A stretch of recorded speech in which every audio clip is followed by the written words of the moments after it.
జగన్ ఈ మధ్యన కొత్త నాటకం మొదలు పెట్టాడు. ఆ నాటకమే డిఎస్సి. 4 సంవత్సరాలు 10 నెలలు ఒక్క డిఎస్సి ఇవ్వాల. డిఎస్సి అన్న పదం ఆయన నోరు నుంచి రాలా. అందుకే మోసానికి, దగాకి, కుట్రకి ప్యాంటు షర్ట్ వేస్తే అచ్చు జగన్ లాగా ఉంటుంది. ఎన్నికల ముందల ఏం చెప్పాడు ఈ జగన్?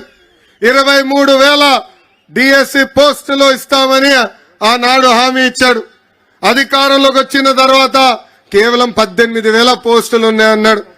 దాని తర్వాత 117 జియో తీసుకొచ్చి ఏకంగా స్కూల్ రేషనలైజేషన్ పేరుతో టీచర్ పోస్టులు తగ్గించిన వ్యక్తి ఈ జగన్.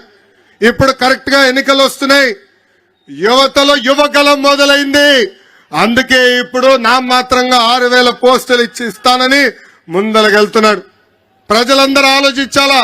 అన్న విశ్వవిఖ్యాత నట సార్వభౌమ స్వర్గశ్రీ నందమూరి తారక రామారావు గారు కానివ్వండి, చంద్రబాబు నాయుడు గారు కానివ్వండి, ఇద్దరు కలిసి 1,70,000 టీచర్ పోస్టులు భర్తీ చేశారు. ఈ సభాముఖంగా నిరుద్యోగ యువకులకు హామీస్తున్నా, వచ్చేది మన ప్రభుత్వమే. ప్రతి సంవత్సరం డిఎస్సి మేము ఏర్పాటు చేస్తాం.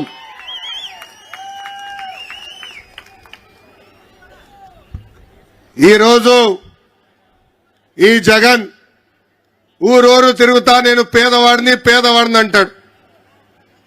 ఆయనకు ఒక జబ్బు ఉందండి. ఆ జబ్బు పేరే మైథోమేనియా సిండ్రోమ్. ఆ జబ్బు లక్షణాలు ఏంటో తెలుసా? ఉంది లేనట్టు, లేనిది ఉన్నట్టు చెప్తారు. సొంత టీవీ ఉన్నవాడు పేదవాడు అవుతాడా? సొంత ఛానల్ ఉన్నవాడు పేదవాడు అవుతాడా? సొంత పేపర్ ఉన్నవాడు పేదవాడు అవుతాడా? సొంత సిమెంట్ ఫ్యాక్టరీ ఉన్నవాడు పేదవాడు అవుతాడా అని ప్రజలందరినీ ఒక్కసారి ఆలోచించమంటున్నా. 1,00,000 రూపాయలు విలువైన చెప్పులు వేసుకుని తిరుగుతాడు. 1,000 రూపాయలు ఖరీదైన వాటర్ బాటిల్లో నీళ్లు తాగుతాడు. ఆయనకి పేదవాళ్ళు ఎదుర్కొంటున్న సమస్యలు అర్థమవుతాయని ఒక్కసారి ప్రజలందరూ ఆలోచించాలా. ఇంకా తెలుగింటి ఆడపడుచులు కూడా ఆలోచించాలా. ఈరోజు సొంత చెల్లి షర్మిల గారు కానివ్వండి, సునీత గారు కానివ్వండి, ఏకంగా మాకే భద్రత లేదని చెప్పే పరిస్థితి. సొంత జగన్ ఇంట్లో ఉన్న చెల్లమ్మలకే భద్రత లేకపోతే ఇంకా మన పరిస్థితి ఎలా ఉంటుందో ఒక్కసారి ఆలోచించమని తెలుగింటి ఆడపడుచులు నేను కోరుతున్నా. ఆనాడు చంద్రబాబు నాయుడు గారిని అరెస్ట్ చేస్తే రాష్ట్రానికి వచ్చేదానికి ప్రయత్నించిన పవన్ కళ్యాణ్ గారిని కూడా ఏకంగా బార్డర్లో ఆపే పరిస్థితి. ప్రత్యేక విమానంలో రావాలంటే విమానం కూడా పర్మిషన్ ఇవ్వని పరిస్థితి. ఆ రోజు మన కష్టకాలాల్లో ఉంటే నాకు అండగా నిలబడిన వ్యక్తి పవన్ కళ్యాణ్ గారు.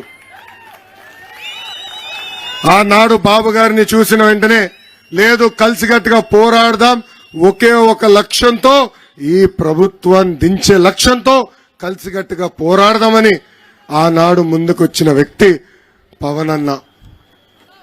పెద్దలన్నట్టు ఈ వైకాపాలో పేటీఎం బ్యాచ్ ఉందండి. 5 రూపాయలు వాళ్ళకి కొడితే పోస్ట్ పెడతారు. కావాలని మన మధ్యలో చిచ్చు పెట్టడానికి ప్రయత్నిస్తున్నారు. మీరు ఎవరు అధైర్యపడదు, జాగ్రత్తగా ఉండండి. ఆ దొంగ పోస్టులు ఎవరైనా పెడితే మీరు ఎట్టి పరిస్థితుల్లో దానిపైన స్పందించద్దండి. 2 పార్టీలు ఒకటే లక్ష్యం, ఒకే ఒక లక్ష్యంతో పనిచేస్తున్నాం. అది బాయ్ బాయ్ జగన్ లక్ష్యం. ఆంధ్ర రాష్ట్రానికి క్యాన్సర్ లాగా తినేస్తున్న జగన్ ప్రభుత్వాన్ని తరిమి కొట్టే లక్ష్యం. అందుకే కలిసికట్టుగా పనిచేద్దాం. ఆ సైకో జగన్ని శాశ్వతంగా తాడేపల్లి కొంపలో పెట్టి లాకేసే బాధ్యత తీసుకుందామని